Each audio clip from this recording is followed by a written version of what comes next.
de assuntos que a gente pode falar a partir dessa tua introdução aí. Mas uma coisa que eu queria compartilhar aqui, não sei se tu pensa da mesma forma, mas eu sempre tive um pensamento um tanto cético, assim, né? Desconfiar das coisas e ir atrás e buscar. E eu acho que ainda hoje em dia, assim, apesar de eu falar sobre o tema, postar conteúdo sobre o tema, eu ainda sou cético em relação algumas extrapolações assim acerca do futuro, né? Enfim, eu gosto bastante de ouvir podcast, ouvir conversas aí sobre Bitcoin, sobre mercado, e tem várias interpretações, assim, né? Então, sei lá, por exemplo, quando a gente fala, tem um livro que eu falo bastante aqui no canal, no Instagram e tal, que é o livro Bitcoin Red Pill, do Alan Schramm e do Renato Moedo, né? E daí eles falam sobre livros futuros, né, o Bitcoin Black Pill e sobre talvez como é que esse período de transição pode acontecer. E assim, honestamente, eu não faço muita ideia assim de como é que, porque são inúmeras variáveis assim, e até esse conhecimento sobre ou esse interesse por economia, escola austríaca e pensando no sentido de não ser possível prever a ação humana, ainda mais de vários humanos ao mesmo tempo com inúmeras variáveis. Então, eu pelo menos eu estou aqui também muito para aprender, assim, para ouvir várias opiniões, ver o que faz sentido, o que não faz sentido. E eu acho que isso cabe a todo mundo, né? Don't trust, verify. Então, vê se faz sentido, descarta o que não faz. E eu, particularmente, eu tenho muitas dúvidas, assim, acerca do futuro, né? Eu entendo, e quanto mais eu estudo Bitcoin, mais eu entendo que isso é uma tecnologia que é muito difícil de parar, né? Que as consequências talvez sejam inevitáveis, mas, enfim, tem uma frase que é assim, acertar o movimento do mercado, mas errar o timing, não adianta, né? Então, tipo assim, se a gente acertar o movimento, mas for daqui a 100 anos, talvez a nossa percepção seja outra, né? Enfim, e isso quer dizer, não sei se eu estou sendo um pouco confuso aqui nas ideias, mas o fato é o seguinte, eu não sei se o futuro vai ser assim fácil no sentido de Bitcoin sendo adotado e isso mudando os incentivos e tal, ou se vai ser um futuro mais complicado para muita gente nos próximos 10, 20 anos, né? Eu acho que isso é um tema. Eu diria que tudo vai ser assim, tipo, a realidade ela é muito complexa e grande, né? Tipo,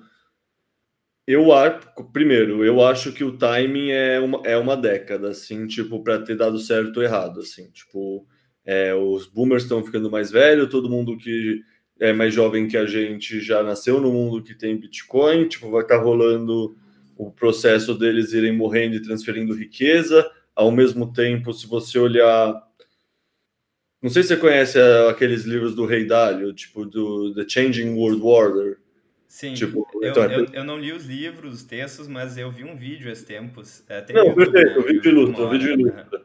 Mas é isso, tipo, esse pensamento de final de ciclo, tem muitos finais de ciclos acontecendo agora, né? Tipo, tem o Mark Moss fala bastante sobre isso, tem aquele outro livro, Indivíduo Soberano, que também fala de ciclo de, no fundo, de capacidade de exercer violência e como a gente está entrando num momento que o valor tá no meio digital, aí o fato da cripto, tipo, é um livro de 97 que os caras preveem só pela lógica de o dinheiro vai estar digital e existe criptografia, portanto, existirá uma forma de dinheiro criptografado na internet. Tipo, os caras era genial.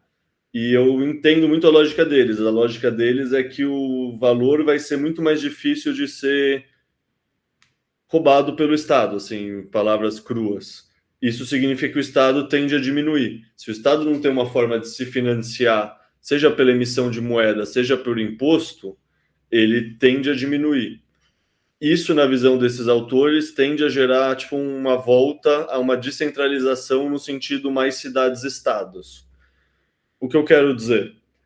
Que eu não tenho ideia. Eu sei que tem muitos ciclos juntos e diferentes que levam para coisas, mas assim, eu nunca consegui tentar, tipo, eu não imagino o futuro. Eu nunca tentei, sei lá, se eu nunca tentei ou se eu nunca consegui, mas não é onde eu me prendo, assim. Eu sou uma pessoa que está sempre tentando influenciar o futuro, olhando para as premissas do modelo e tentando organizar elas. Então eu olho para as premissas para organizar como eu acho que elas vão acontecer.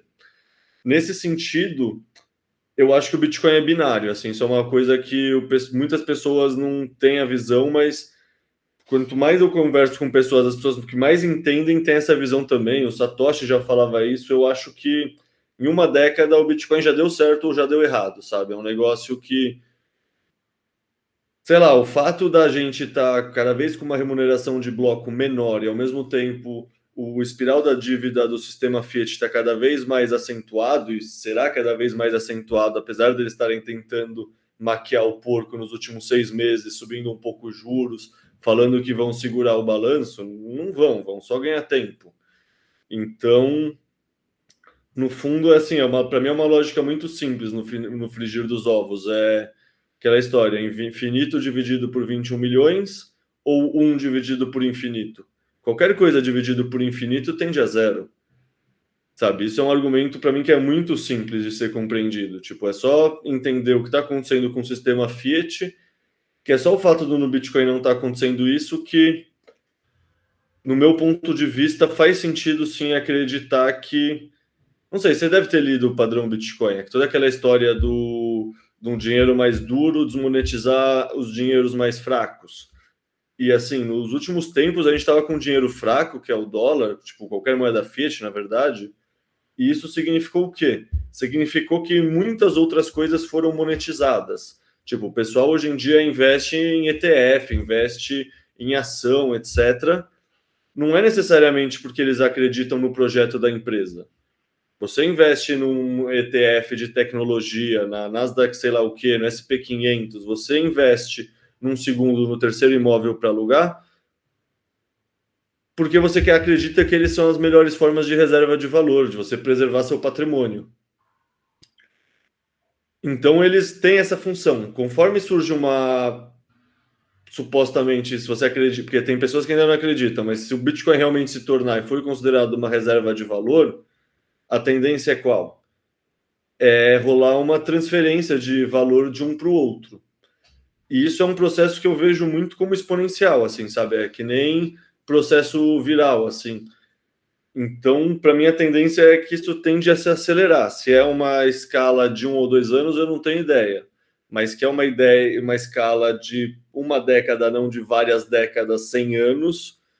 Para mim, em 100 anos deu certo ou deu errado. Porque, assim, dar errado significa, no meu ponto de vista, falhar. Sabe? Porque, assim, para mim, ou ele falha ou ele vai a infinito, ou ele vai a zero, sabe? É realmente Sim. binário. E dar errado,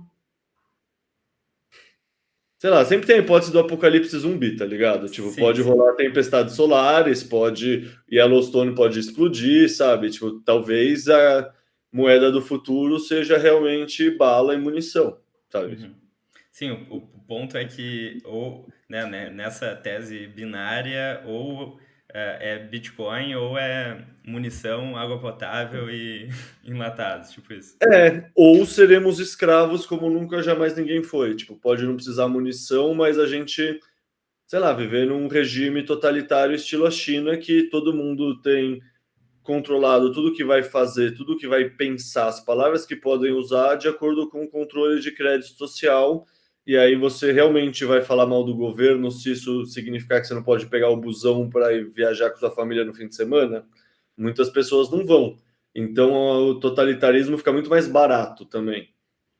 Então, assim, a gente talvez esteja numa bifurcação histórica que pela primeira vez os governos totalitários estão chegando numa capacidade tecnológica que seja inviável lutar contra eles conforme eles assumam o poder. Então, nesse ponto de vista, para mim, assim, esse momento atual é um momento histórico muito importante de ou conseguir verter o pêndulo para uma descentralização ou as perspectivas, sei lá, é isso. Eu prefiro investir meu capital intelectual querendo fazer esse cenário que eu acredito acontecer, porque o outro pode ser bem desagradável, assim, ou pode ser só. Talvez nem seja desagradável. Tipo, eu não sei se você conhece um livro que chama Submissão, que é um livro sobre os árabes na França. É uma ficção que mostra, sei lá, um segundo turno hipotético entre um candidato muçulmano e uma Le Pen da vida, e aí a esquerda apoia o pessoal muçulmano, daí os muçulmanos entram no poder, daí eles realmente dão um golpe e a França vira um Estado muçulmano. E isso é sobre a ótica de um professor francês, não lembro se era de direito, sociologia, um negócio assim. E no final ele tá só satisfeito, ele não reclama muito, ele ganhou, ele tem a mulher dele que é mais nova, ele limpa a cozinha, ele tem, sabe, as pessoas se conformam. É isso que eu quero dizer, a grande maioria das pessoas se conforma em situações que pensando hoje pareceriam estranhas. Sim, interessante, pô, não conhecia esse livro. E eu acho que daqui a pouco eu quero dar alguns passos atrás, né? Porque eu não sei se a gente foi muito rápido e tem muita gente que, né, tá começando ainda. Mas é interessante, tem até uma piada, um meme que eu vi esses tempos aí, que é do cara que viaja para a China e pergunta pro chinês, né? Ah, o que que tu tá achando do país, né? Como é que estão as coisas por aí? E daí ele responde, né? Ah, não posso reclamar, né? Daí primeiro ele estranha, depois ele entende, né? Que de fato ele não pode mesmo reclamar. E eu acho que isso tem muito a ver enfim, a tecnologia sendo neutra, no sentido de que a tecnologia não é boa nem ruim, mas ela pode ser usada para o mal, pode ser usada para controle, mas também pode ser usada para o bem, para descentralização, o próprio Bitcoin, né? E daí, nesse sentido, assim, para quem tá caindo meio de paraquedas aqui nesse bate-papo, enfim, né, não sabe ainda se Bitcoin é investimento, é poupança, para que que serve, o que que muda, por que que a gente está falando aí desses futuros hipotéticos que podem ser muito caóticos, né? Enfim, por que que o Bitcoin é importante, o que que o Bitcoin muda, né? E eu acho que esse é um assunto muito extenso, a gente não vai conseguir cobrir tudo, mas uma coisa que é interessante é o seguinte, né? Tem aquela discussão, né? Será que o ser humano é bom por natureza, é mal por natureza? Eu sempre gostei muito da hipótese de que o ser humano ele reage a incentivos. Então, se em um determinado local tu tem incentivo para roubar, para não trabalhar, tu vai ter um número maior de pessoas fazendo isso, né? Então, o ser humano geralmente ele acaba reagindo a incentivos ao longo da vida dele, tem inúmeras experiências. E o nosso mundo hoje em dia, pelo menos, ele passa pelo dinheiro em vários aspectos, né? Então, serviços, produtos, basicamente tudo que a gente faz, eventualmente, em algum momento, acaba tendo a ver com dinheiro, né? Ou tem o dinheiro como uma restrição, digamos assim. O que significa que se a gente manipular o dinheiro, digamos assim, a gente acaba manipulando várias outras atividades do nosso cotidiano, do nosso dia a dia, que eventualmente a gente nem percebe, né? Eu acho que isso é algo que eu estou começando a perceber, assim, conforme eu vou estudando sobre o assunto, que assim, o nosso padrão de música, o nosso padrão de arte, a nossa alimentação, o que a gente aprende nas escolas, no final das contas tudo acaba sendo influenciado por esses incentivos que no final das contas tem a ver com dinheiro, e o dinheiro que a gente tem hoje é manipulado, né? E para quem não tá caindo aqui de paraquedas também, como assim dinheiro é manipulado, né? Eu tenho meu dinheiro ali, tá tudo certo. Mas o que acontece, assim, a gente tem vários fenômenos aí que acontecem ao longo do tempo, um deles que eu acho que é fundamental para quem está querendo saber mais sobre Bitcoin é a inflação, né? E eu gosto muito de entender a inflação como expansão de base monetária, ou seja, oferta e demanda básica, considerando uma moeda X ceteris paribus, ou seja, tudo mais constante. Se a gente aumenta a quantidade de moedas, cada unidade daquela moeda passa a valer menos. Só que isso ocorre de forma não homogênea na economia, né? Então, tem um economista que falava sobre isso há bastante tempo atrás, que é o Richard Cantillon, e ele descreve o efeito Cantillon, ou seja, digamos que a gente crie mais dinheiro, Estado, Banco Central, o dinheiro ele vai fluir de forma não homogênea na economia e dependendo de para onde esse dinheiro fluir, os preços ali vão se alterar. E se eu não me engano, o Hayek fala que um dos principais problemas da inflação não é simplesmente o aumento de preços, mas a forma desordenada de aumento de preços que causa distorções na economia. Então, por exemplo, em 2008, no mundo todo, inclusive nos Estados Unidos e várias outras potências, teve aqueles programas de quantitative easing, né? Então, bancos centrais imprimindo dinheiro. E o preço dos bens de consumo, né, do dia a dia, não aumentaram significativamente. Mas o mercado financeiro, o preço das ações, digamos assim, aumentou bastante. Então, esse é um indício de que esse novo dinheiro criado pode ter acabado, né, fluindo ali para o mercado financeiro.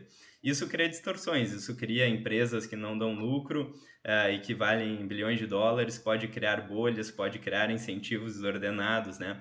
Então, o nosso ponto, assim, ou pelo menos o que eu estou entendendo, assim, como de forma muito resumida, hoje em dia, boa parte de todos os incentivos que a gente tem na nossa vida são definidos por políticos e burocratas.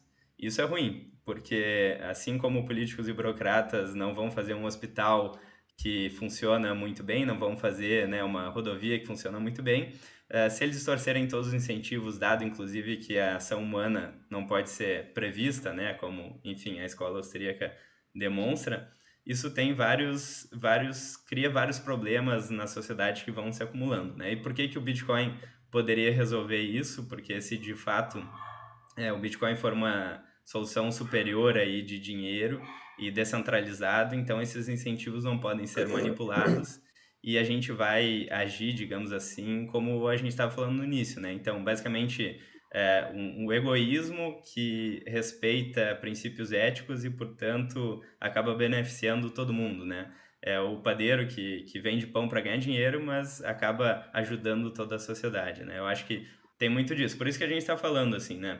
Então, a gente vê estados aí aumentando o controle, mas a gente vê o Bitcoin como uma solução, né? Então, digamos assim, seria CBDCs, né? Moedas centrais de bancos, moedas digitais de bancos centrais, e Bitcoin como dois opostos, assim, que estão nessa batalha aí, talvez, que seja muito relevante para esse século, né? Enfim, não sei se faz sentido o que eu disse.